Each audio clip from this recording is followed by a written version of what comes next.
Hi guys, this is Abby from the Springs Preserve, taking you on another experiment in our virtual spring break camp. I know we didn't expect to have a spring break quite like this, but we want to make sure you get to do some fun activities while you're at home. We are learning all about our senses this week. In today's sense, we are going to be learning about touch. We are going to be focusing on our fingers and specifically our fingerprints. Now, our fingers are the most sensitive part of our entire body.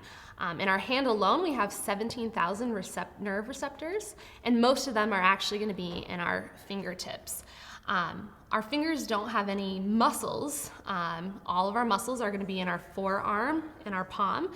In fact, if you hold your hand open like this and you move some of your fingers, you can see the muscles working right here. So in our fingers, we have mostly tendons and nerves. So we have all that time to focus on what we're touching. Fingerprints themselves are really unique. You might have heard that no two fingerprints are exactly the same, and that's true. Even identical twins are going to have very unique, different fingerprints. So those fingerprints actually help us feel better. All those little ridges and grooves inside of on our fingertips help us feel things that can be really, really small. If you had a flat surface and you could find something about as wide as an eyelash, that's how sensitive they are. We're going to practice a little bit about how to identify fingerprints today.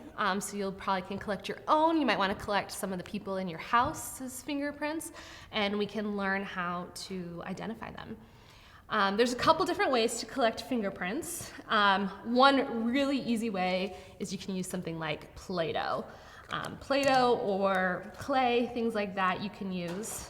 This one's a little harder to see, but it's really easy to collect. So you just take a little bit of Play-doh and flatten it really flat. Flatter the better. And then you can just take your fingers one by one and collect them. So if you've done that, you can use a magnifying glass and you can see really well. You can see all the little grooves and stuff inside of your fingerprint. Now, a little bit more efficient of a way is to use ink. And this is usually what people like policemen do. They use ink. I'm using washable ink. They have a very special type of ink for their fingerprinting. But this washable ink works really well. You can see I made my own little card where I collected all of my fingerprints from my right hand. And all I have to do is look at them. You know, I could use a magnifying glass if I need to, and I can identify what each of my fingerprints look like. Now, if you don't have ink at home and you don't want to use Play-doh, there is another option. You can use a pencil, like a graphite pencil. So what you do for that is you write down really hard, scribble as hard as you can so you get all of that graphite, which is inside of a pencil, onto the paper. You do that. You rub it all over one of your fingers, whatever one you're collecting. You can use it a little bit more if you need to. And you should have a pretty dirty finger at the end of it. Then you just take a piece of tape. You might need some help from this one. And you slowly roll that fingerprint onto the tape.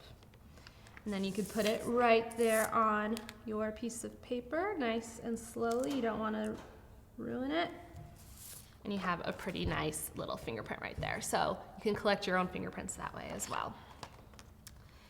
Now, a really similar technique is used to collect fingerprints. That means to collect a print that is maybe on a piece of glass or on a window, something like that. Just like the graphite, you're going to use a substance. We're going to use flour for ours. You just take a nice and clean paintbrush, dunk it in some flour, and then just cover that little area where you see a fingerprint on a glass or a window. And then you can also take a piece of tape, once that is covered with flour, press on it, make sure you don't smudge it at all, and then instead of a white piece of paper, you're just going to place it on a black piece of paper.